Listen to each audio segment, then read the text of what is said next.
દર્શક મિત્રો, બે ઇન્ડિયા ન્યૂઝમાં આપનું સ્વાગત છે। વિશ્વ પર નજર સાથે હું છું દક્ષા। તો ચાલો કરીએ નજર વિશ્વની ખબરો પર। પાકિસ્તાનના નાયબ વડાપ્રધાન અને વિદેશ મંત્રી ઇશાક ડાર ચીનના પ્રવાસે છે। ભારત વિરુદ્ધ આક્રમક નિવેદનો આપનારા ડાર સોમવારે ચીનના વિદેશ મંત્રી વાંગ યીના આમંત્રણ પર 19 થી 21 મે એમ 3 દિવસની મુલાકાતે બેઇજિંગ પહોંચ્યા હતા। ભારત સાથે પાકિસ્તાનના 4 દિવસના લશ્કરી સંઘર્ષ પછી ડારની આ મુલાકાત મહત્વની માનવામાં આવી રહી છે। 6 અને 7 મેના રોજ ઓપરેશન સિંદૂર હેઠળ પાકિસ્તાનમાં આતંકવાદી માળખા પર ભારત દ્વારા કરવામાં આવેલા હુમલા પછી ઇશાક ડાર ચીનની મુલાકાત લેનારા પ્રથમ ઉચ્ચ સ્તરીય પાકિસ્તાની પદાધિકારી છે। આવી સ્થિતિમાં તેને પાકિસ્તાન તરફથી ચીનનો આભાર માનવા માટેની મુલાકાત તરીકે જોવામાં આવી રહી છે। ઇશાક ડારે પાકિસ્તાનની સાર્વભૌમત્વ અને પ્રાદેશિક અખંડિતતાને સમર્થન આપવા બદલ ચીનનો આભાર માન્યો।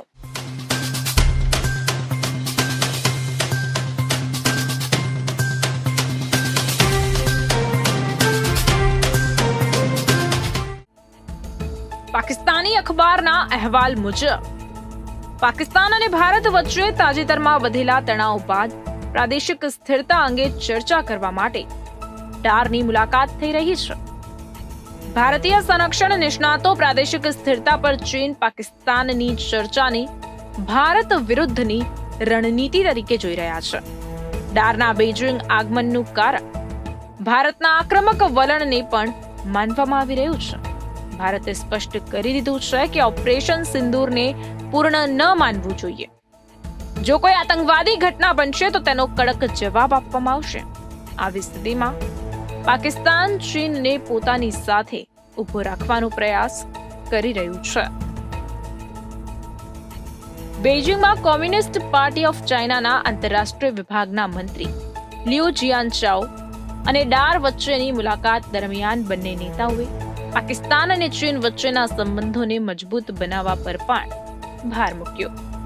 લિયુએ આ સમય દરમિયાન કહ્યું કે ચીન ઇસ્લામાબાદની સાથે ઊભું રહેશે, તેના ઓલ વેધર વ્યૂહાત્મક સહકારી ભાગીદાર અને શ્રેષ્ઠ મિત્ર પાકિસ્તાનને પ્રાથમિકતા આપશે। ચીનના વિદેશ મંત્રાલયના પ્રવક્તા માઓ નિંગે પણ ઇશાક ડારની મુલાકાતને અત્યંત મહત્વપૂર્ણ ગણાવી હતી। ડારે આ દરમિયાન કહ્યું કે ચીન અને પાકિસ્તાન હંમેશા એકબીજાને ટેકો આપશે। ઇશાક ડાર બેઇજિંગમાં છે ત્યારે ચીન પણ ભારત પાકિસ્તાન તણાવ પર પ્રતિક્રિયા આપી છે। ચીને કહ્યું છે કે તે ભારત અને પાકિસ્તાન વચ્ચે યુદ્ધ વિરામ કરાર જાળવી રાખવામાં રચનાત્મક ભૂમિકા ભજવશે। ચીને કહ્યું કે તે ભારત અને પાકિસ્તાન વચ્ચે શાંતિનું સમર્થન કરે છે અને કાયમી યુદ્ધ વિરામમાં રચનાત્મક ભૂમિકા ભજવવા માટે પ્રતિબદ્ધ છે। 22 એપ્રિલે પહેલગામમાં થયેલા આતંકવાદી હુમલા બાદ ભારત અને પાકિસ્તાન વચ્ચે તણાવ શરૂ થયો હતો, જેમાં 26 નાગરિકોના નિર્દયતાથી મોત થયા હતા। ત્યારબાદ ભારતે ઓપરેશન સિંદૂર શરૂ કર્યું, જેના કારણે બંને દેશો વચ્ચે લશ્કરી સંઘર્ષ થયો। આ પછી બંને પક્ષો 10 મેના રોજ યુદ્ધ વિરામ પર સંમત થયા હતા, પરંતુ તણાવ હજુ પણ યથાવત છે।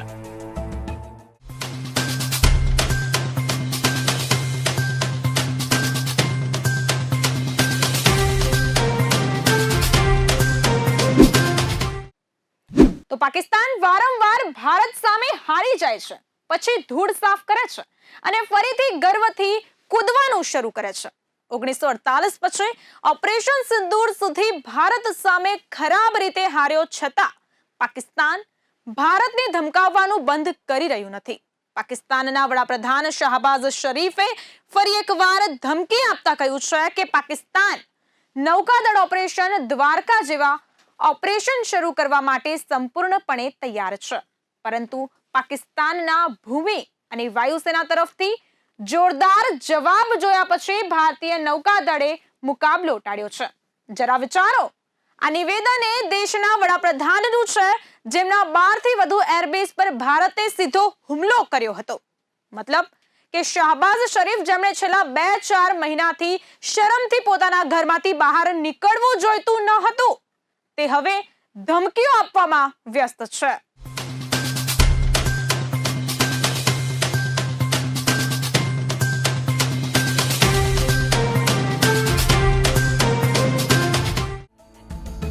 પાકિસ્તાની અખબારના એક અહેવાલ મુજબ શહબાઝ શરીફે કહ્યું છે કે જમીન અને હવામાં હાર બાદ ભારતીય નૌકાદળ પાકિસ્તાનનો સામનો કરવાની હિંમત એકઠી ન કરી શક્યું. પરંતુ ઇતિહાસ અને વાસ્તવિકતાના ચહેરા પર લોકોને ગેરમાર્ગે દોરવાની પાકિસ્તાનની જૂની આદત છે અને ઓપરેશન દ્વારકા તેનું ઉત્તમ ઉદાહરણ છે. શહબાઝ શરીફે ઓપરેશન દ્વારકા અને ઓપરેશન સોમનાથનો ઉલ્લેખ કર્યો છે. ત્યારે જાણવું મહત્વપૂર્ણ બને છે કે આ ઓપરેશન ક્યાં હતા. શહબાઝ શરીફ જે ઓપરેશન દ્વારકાનો ઉલ્લેખ કરી રહ્યા છે તે વાસ્તવમાં 1965ના ભારત પાકિસ્તાન યુદ્ધ દરમિયાન પાકિસ્તાન નૌકાદળ દ્વારા કરવામાં આવ્યું હતું. ઓપરેશન દ્વારકાને પાકિસ્તાન દ્વારા ઓપરેશન સોમનાથ કોડનેમ અપાયું હતું. આ દ્વારા તેમનો પ્રયાસ ભારતના હિન્દુઓની ભાવનાઓને ઠેસ પહોંચાડવાનો હતો, કારણ કે મોહમ્મદ ગઝનીએ સોમનાથ મંદિરને ઘણી વખત તૂટ્યું હતું. તેથી પાકિસ્તાને તેને મોહમ્મદ ગઝની સાથે જોડ્યું હતું. 1965ના યુદ્ધ દરમિયાન પાકિસ્તાન નૌકાદળે 7-8 સપ્ટેમ્બરની રાત્રે ગુજરાતના દ્વારકા શહેર પર બોમ્બમારો કરવાનો આદેશ આપ્યો હતો. પાકિસ્તાન માનતું હતું કે ભારતના દ્વારકામાં નૌકાદળનું મથક અને રડાર સ્ટેશન છે. પાકિસ્તાન તેને દૂર કરવા અને તેના કરાચી બંદરને સુરક્ષિત કરવા માંગતું હતું. આ સમયગાળા દરમિયાન પાકિસ્તાન નૌકાદળે દ્વારકા શહેરના જળ, દરિયાઈ અને નાગરિક વિસ્તારમાં લાંબા સમય સુધી બોમ્બમારો કર્યો. આ હુમલો 22 મિનિટ સુધી ચાલ્યો અને આ દરમિયાન 60થી વધુ બોમ્બશેલ છોડવામાં આવ્યા. मेरे कौम के अजीम बहादुर बेटों और बेटियों, भारत की हालिया नाकाम और हजीमत अमेज महमजूई में दुनिया ने एक बार फिर देख लिया कि हमारी बहरिया मुकम्मल तौर पर तैयार थी. बहरी हथियार मुकर्ररा पोजीशन पर नस्ब कर दिए गए थे और हमारी बहरिया एक मरतबा फिर द्वारका की यादें ताज़ा करने के लिए तैयार थी. भारत का फ़ख्रिया एयरक्राफ्ट कैरियर विक्रांत 400 नॉटिकल मील से करीब आने की ज़रूरत न कर सका. ये बेमिसाल दिफाई हिकमत अमली और आपका गैर मुतज़लज़ल अज़म की एक ज़िंदा मिसाल है. पूरी कौम को यकीन था कि अगर भारत ने किसी भी सतह पर बहरी जारियत की गलती की तो इसे आप अपनी फौरी और मौसर कार्रवाई से वो सबक सिखाएंगे कि उसको हमेशा के लिए एक सबक मिल जाए कि वो दोबारा पाकिस्तान की तरफ बुरी नीयत से रुख न कर सके. आपकी ये कामयाबी अफवाज पाकिस्तान की मरबूत हिकमत अमली और बिलखसूस सिपा सलार जनरल सैयद आसिम मुनीर की बेहतरीन कोऑर्डिनेशन की मरहून मिन्नत है, जिसने पूरी कौम के अज़म और हौसले को नई तवानाई बख्शी. मेरे कौम के अजीम गाजियों, बहादुर अफवाज पाकिस्तान की इन कामयाबियों पर हम सब अल्लाह ताला के हजूर आजी और शुक्र से सजदा रेज हैं और हमेशा रहेंगे. પરંતુ પાછળથી જાણવા મળ્યું કે તે સમયે દ્વારકા શહેરમાં ન તો કોઈ નૌકાદળનું મથક હતું કે ન કોઈ રડાર સ્ટેશન. તે સમયે ભારતે પાકિસ્તાન નૌકાદળને મુક્તપણે બોમ્બમારો કરવાની છૂટ આપી હતી, જેથી તે વિચારે કે તેણે નૌકાદળના બેઝને ઉડાવી દીધો છે. પાકિસ્તાનના બોમ્બમારાથી ભારતને કોઈ નુકસાન થયું નથી. ભારતમાં રેલવે સ્ટેશનથી લઈ મંદિર સુધી બધું જ સંપૂર્ણપણે સલામત હતું. પરંતુ પાકિસ્તાન હજુ પણ કબૂલ કરે છે કે તેણે દ્વારકા શહેરમાં ભારતના નૌકાદળના મથક અને રડાર સ્ટેશનને ઉડાવી દીધું હતું અને પાકિસ્તાનને તે ગેરસમજની કિંમત 1971ના યુદ્ધમાં ચૂકવવી પડી. અને એટલા માટે જ સંરક્ષણની દુનિયામાં દુશ્મનોની મોટા ભાગની વ્યૂહરચના અથવા ગેરસમજ પર કોઈ સ્પષ્ટતા આપવામાં નથી આવતી. ભારતે પાકિસ્તાનના નૌકાદળ સામે કોઈ કાર્યવાહી ન કરી અને પોતાનું સંપૂર્ણ ધ્યાન સેના અને વાયુસેના પર કેન્દ્રિત રાખ્યું, જેના કારણે પાકિસ્તાન 1965નું યુદ્ધ હારી ગયું. પાકિસ્તાનની ગેરસમજ ચાલુ રહી. 1971ના યુદ્ધ દરમિયાન પાકિસ્તાનને લાગ્યું કે ભારતીય નૌકાદળ નબળું છે અને બદલો લઈ શકે તેમ નથી. તેથી તેણે 1971ના યુદ્ધમાં કરાચી બંદરને સંપૂર્ણપણે ભારતે નષ્ટ કર્યું. ભારતીય હુમલાને કારણે કરાચી નૌકાદળનો અડ્ડો ઘણા દિવસ સુધી સળગતો રહ્યો. 1971ના યુદ્ધ દરમિયાન ભારતે કરાચી બંદર પર તેલ ડેપો, નૌકાદળના જહાજો અને રડાર સિસ્ટમનો નાશ કર્યો હતો. તેણે પાકિસ્તાનના કરાચી બંદરથી ચાલતા દરિયાઈ વ્યાપાર અને નૌકાદળના માળખાને સંપૂર્ણપણે નાશ કરી દીધા. અને આટલી બધી હાર થયા બાદ પણ પાકિસ્તાન હજુ સુધરવાનું નામ નથી લઈ રહ્યું અને તે પોતાની આવામને હજુ પણ ગેરમાર્ગે દોરી રહ્યા છે. હાલમાં જે ઓપરેશન સિંદૂર ચાલી રહ્યું છે તેમાં પણ પાકિસ્તાનને પરાજયનો સ્વાદ ચાખ્યો તેમ છતાં પાકિસ્તાની વડાપ્રધાન શહબાઝ શરીફ હવાઈ તુક્કા લડાવી રહ્યા છે અને ભારતને સતત ધમકીઓ આપી રહ્યા છે. मुअज़्ज़िज़ हाज़रीन कराम, हम एक अमन पसंद कौम हैं और अपने तमाम तस्वीर तलब मसाइल का पुरअमन हल चाहते हैं, लेकिन अगर हम पर जंग कभी दोबारा मुसल्लत की गई तो दुश्मन हमें हमेशा तैयार पाएगा. हम जारहाना अज़ाइम नहीं रखते, लेकिन हम अपने वतन अज़ीज़ के एक एक इंच का तहफ़्फ़ुज़ करना बहुत अच्छी तरह जानते हैं. पूरी कौम की जानिब से मैं अपनी बहादुर अफ़वाज पाकिस्तान और सिपा सलार general Saeed Asim Munir, air chief Zaheer Babar और नेवल चीफ नवीद अशरफ और पूरे पाकिस्तान की अफसरों और जवानों का शुक्रिया अदा करना चाहता हूँ दिल की अमीर गहराइयों से, जिन्होंने पाकिस्तान की बरी और फ़ज़ाई और बहरी सरहदों और बंदरगाहों की हिफाजत की और दुश्मन के नापाक अज़ाइम खाक में मिला दिए. 1971ના યુદ્ધ દરમિયાન ભારતે આઈએનએસ વિક્રાંત વિમાનવાહક જહાજનો ઉપયોગ કર્યો અને કરાચી બંદરનો નાશ થતા પાકિસ્તાન ઘૂંટણીએ પડી ગયું, જેણે બાંગ્લાદેશની સ્વતંત્રતા માટેના દરવાજા ખોલ્યા. પરંતુ પાકિસ્તાનની પ્રચાર મશીનરી ફરી એકવાર સક્રિય થઈ છે. પાકિસ્તાન પોતાના લોકોમાં પોતાને વિજેતા ગણાવી રહ્યું છે. આજ સુધી પાકિસ્તાન પોતાના લોકોને કહે છે કે તેણે 1965 અને 1971ના યુદ્ધમાં ભારતને હરાવ્યું હતું. એટલે કે જે પાકિસ્તાને 93,000 સૈનિકોની શરણાગતિ અને દેશને અડધા ભાગમાં વહેંચ્યા પછી પણ હાર સ્વીકારી ન હતી, તે તેના 12 એરબેઝના હુમલા પછી હાર કેવી રીતે સ્વીકારી શકે?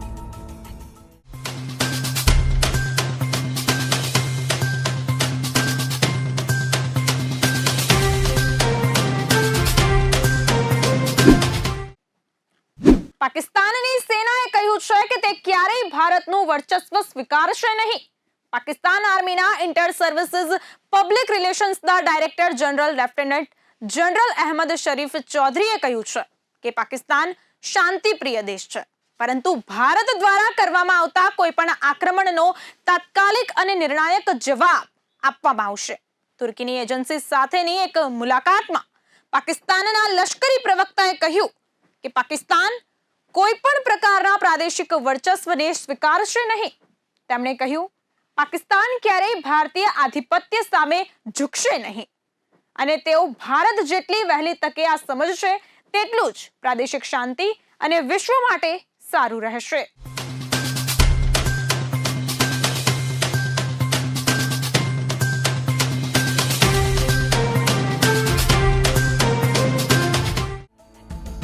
DGISPRએ કહ્યું કે ભારત અમેરિકા નથી અને પાકિસ્તાન અફઘાનિસ્તાન નથી. ભારત ઇઝરાયલ નથી અને પાકિસ્તાન પેલેસ્ટાઇન નથી. પાકિસ્તાન ક્યારેય અટકશે નહીં. તેમણે કહ્યું કે ઇસ્લામાબાદ તેની સાર્વભૌમત્વ અને પ્રાદેશિક સ્થિરતા માટે પ્રતિબદ્ધ છે. આપણે જણાવી દઈએ કે પાકિસ્તાની સેના વિદેશી મીડિયામાં સતત સક્રિય રહે છે. ખાસ કરી ટર્કિશ મીડિયા દ્વારા તે પ્રચાર ફેલાવવામાં વ્યસ્ત છે. પહલગામ આતંકવાદી હુમલા પછી ભારત અને પાકિસ્તાન વચ્ચે યુદ્ધ જેવી સ્થિતિ ઊભી થઈ, જ્યારે ભારતે પાકિસ્તાન અને પીઓકેમાં ઓછામાં ઓછી 9 આતંકવાદી ઠેકાણાને નિશાન બનાવી હુમલા શરૂ કર્યા, જેમાં ડઝનબંધ પાકિસ્તાની આતંકવાદીઓ માર્યા ગયા. જે પછી બંને દેશ વચ્ચે એક નાનું યુદ્ધ થયું, જે સમય દરમિયાન પાકિસ્તાની મિસાઇલનો જવાબ આપવા માટે ભારતે પણ મિસાઇલનો ઉપયોગ કર્યો અને પાકિસ્તાનના 1 ડઝન લશ્કરી એરબેઝ પર હુમલો કર્યો. ભારતે પાકિસ્તાની એરબેઝને ઘણું નુકસાન પહોંચાડ્યું.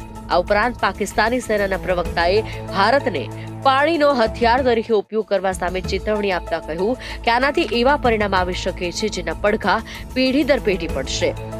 લેફ્ટનન્ટ જનરલ અહમદ શરીફ ચૌધરીએ કહ્યું કે પાકિસ્તાનના પાણીને રોકવા માટે ભારત દ્વારા કરવામાં આવેલ કોઈ પણ પગલું લાલ રેખા પાર કરશે.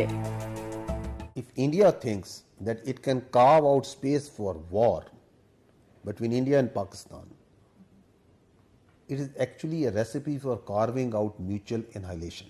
And what's your view on the ongoing threat? This is obviously a fragile truce.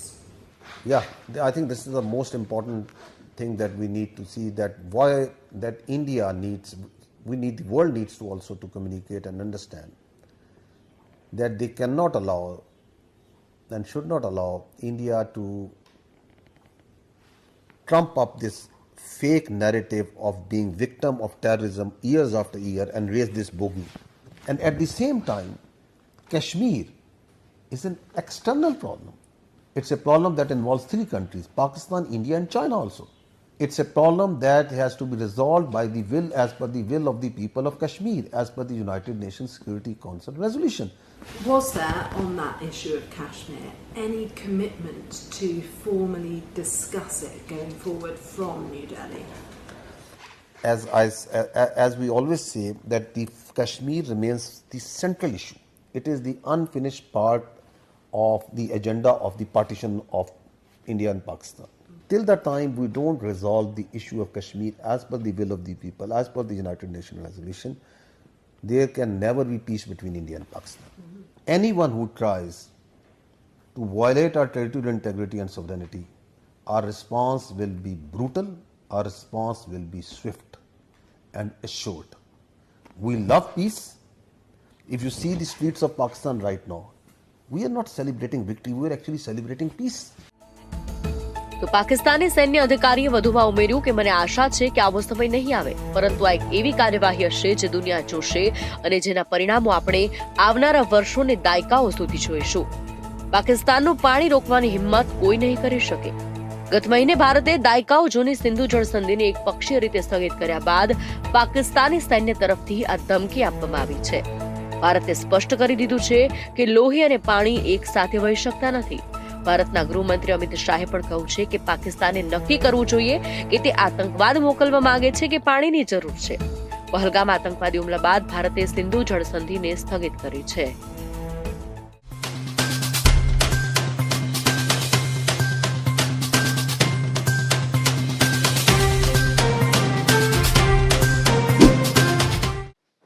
Pakistan એક એવો કમનસીબ દેશ છે જ્યાં બાળકોને ભણવાનું શીખવવામાં આવતું નથી, પરંતુ ભારત વિરુદ્ધ જેહાદનું ઝેર ખવડાવીને તેમને યુવાન બનાવવામાં આવે છે.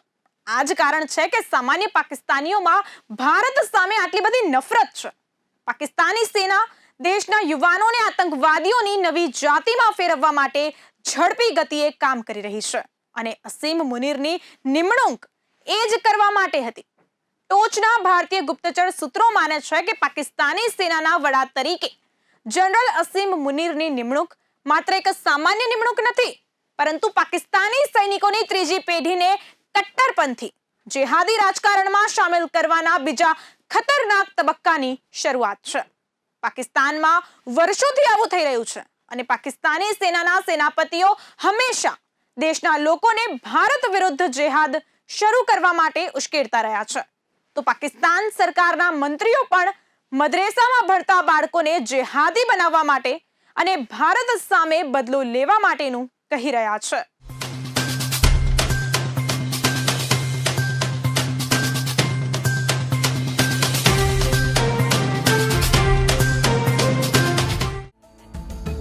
તાજેતરના એક અહેવાલમાં કહેવામાં આવ્યું છે કે જનરલ અસીમ મુનીર એક પ્રકારના જેહાદને પ્રોત્સાહન આપવા માટે ધર્મનો ઉપયોગ એક હથિયાર તરીકે કરી રહ્યા છે, જે ફક્ત ભારત માટે જ નહીં પરંતુ સમગ્ર વિશ્વ માટે ખતરાની ઘંટી છે.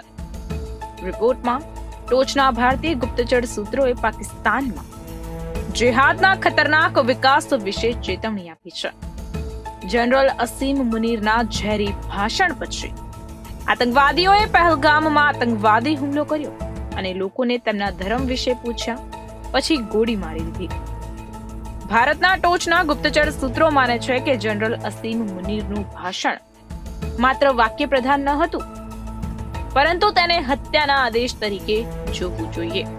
પાકિસ્તાનના લશ્કરી અધિકારીઓ આ કરી રહ્યા છે અને ધર્મનો હથિયાર તરીકે ઉપયોગ કરીને ભારત સામે જેહાદ લડવા માટે તેમના નાગરિકોને એકઠા કરી રહ્યા છે. पाकिस्तान की कहानी अपने बच्चों को जो है आपने जरूर सुनानी है ताकि वो पाकिस्तान की कहानी ना भूलें. Well, our forefathers they thought that we are different from the Hindus in every possible aspect of life. Our religion is different. Our customs are different. Our traditions are different. Our thoughts are different. Our ambitions are different. That was the foundation of the two-nation theory that was laid there. That we are two nations. We are not one nation. So because of that, our forefathers, they struggled, mounted that incessant struggle to create this country. Our forefathers, they have sacrificed immensely. And we have sacrificed a lot for the creation of this country. And we know how to defend it. My dear brothers and sisters and sons and daughters, please don't forget the story of Pakistan. And don't forget to narrate the story of Pakistan to your next generation so that their bond with Pakistan, it never weakens. Whether it is the third generation or the fourth generation or the fifth generation, they know that what Pakistan is for them. आज तक इंसानियत की तारीख में सिर्फ 2 रियासतें हैं जो कलमे की बुनियाद पर बनी हैं. पहली जो थी उसका नाम है रियासत तैयबा, क्योंकि तैयबा जो है वो नबी करीम सल्लल्लाहु अलैहि वसल्लम ने उसको नाम दिया था. और जबकि कुरान में उसका नाम है यसरब, या अहले यसरबा ला मुकाम लकुम फरजिउ, ये कुरान में नाम है उसका, जो आज जिसको मदीना अल मुनव्वरा कहा जाता है. और दूसरी रियासत जो है वो उसके 1300 साल के बाद अल्लाह ताला ने ये आपकी बनाई है कलमे की बुनियाद के ऊपर. સૂત્રો કહે છે કે અસીમ મુનીર પાકિસ્તાનની ત્રીજી પેઢીને એ જ રસ્તે લઈ જઈ રહ્યા છે જ્યાં ભારત સામે નફરત શીખવવામાં આવે છે. અસીમ મુનીરની રણનીતિ હાફિઝ સઈદ અને મૌલાના મસૂદ અઝહરના કાશ્મીરને આઝાદ કરવાના લક્ષ્યો સાથે સુસંગત છે. હાફિઝ સઈદ અને મસૂદ અઝહર આતંકવાદી હોવા છતાં તેમને સરકારી સંસાધનો મળ્યા નથી. છતાં અસીમ મુનીર સેનાને કમાન્ડ કરતી વખતે આ આતંકવાદીઓનું કામ કરી રહ્યું છે. એનો અર્થ એ થયો કે પાકિસ્તાની સેનાએ ભારત વિરુદ્ધ જિહાદને પોતાનો મુખ્ય ઉદ્દેશ્ય બનાવી લીધો છે. અસીમ મુનીર પાકિસ્તાનના પહેલા આર્મી ચીફ છે જેમણે આખું કુરાન કંઠસ્થ કર્યું છે અને દેશની સેનામાં તેઓ મૌલાના તરીકે ઓળખાય છે. તે દરેક ભાષણમાં કુરાનમાંથી આયતો ટાંકે છે અને પવિત્ર યુદ્ધ વિશે વાત કરે છે. અસીમ મુનીર પાકિસ્તાનના નાગરિક સમાજ અને સૈન્યમાં ધાર્મિક લાગણીઓનો ઉપયોગ કરીને જેહાદને રાજ્યનીતિ તરીકે અપનાવી રહ્યો છે. તો બીજી બાજુ પાકિસ્તાનના સંરક્ષણ મંત્રી ખ્વાજા આસિફ પણ એવું કહી રહ્યા છે કે ભારત સાથે ચાલી રહેલા તણાવ વચ્ચે મદ્રેસાના વિદ્યાર્થીઓનો ઉપયોગ સેકન્ડ લાઇન ઓફ ડિફેન્સ તરીકે કરવામાં આવશે. સૂત્રોના જણાવ્યા અનુસાર અસીમ મુનીરે પાકિસ્તાની સેનાના તાલીમ કાર્યક્રમોમાં ઉશ્કેરણીજનક ભાષણો આપતા મૌલાનાઓને આમંત્રણ આપવાનું શરૂ કર્યું છે અને સૈનિકોને કહેવાનું શરૂ કર્યું છે કે કાશ્મીરની મુક્તિ એ ભગવાનનો આદેશ છે. હાફિઝ સઈદ અને મસૂદ અઝહર પણ આ બધી વાતો કહે છે. તેથી પાકિસ્તાનની સેના આતંકવાદી સંગઠનમાં ફેરવાઈ રહી છે કે નહીં તે ભેદ પાડવો ધીમે ધીમે મુશ્કેલ બની રહ્યો છે.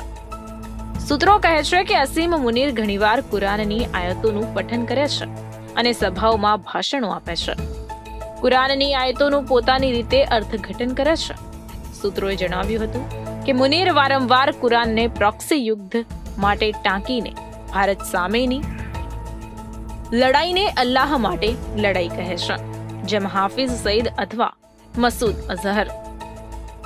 जहाँ तक मदारस के स्टूडेंट्स का ताल्लुक़ है, इसमें कोई शक नहीं है कि वो हमारी एक सेकंड डिफेंस लाइन है। वहाँ पे नौजवान जो पढ़ते हैं, अल्लाह के फजल से वो दीन के साथ भी जो है आरास्ता हैं, और उसके साथ जो है वो उनके जो वक्त ज़रूरत जो है, जिस तरह उन्होंने फरमाया कि उनको शहरी दफा के लिए या दूसरी ज़रूरतों के लिए जो है ना बिल्कुल 100% इस्तेमाल किया जा सकता है।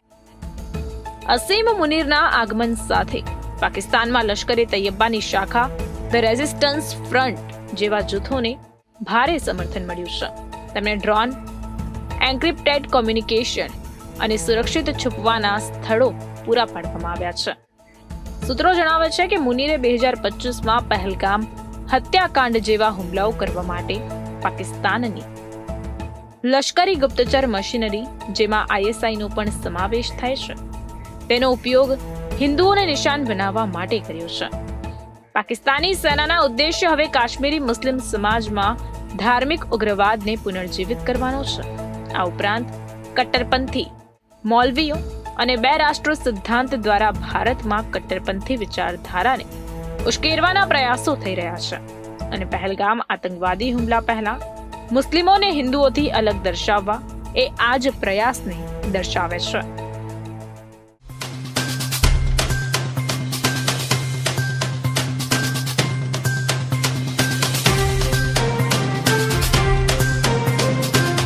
તો વિશ્વ પર નજરમાં હાલ બસ આટલું જ. વધુ અપડેટ સાથે ફરી મળીશું. ત્યાં સુધી જોતા રહો બી ઇન્ડિયા, ભરોસો ગુજરાતનો. નમસ્કાર.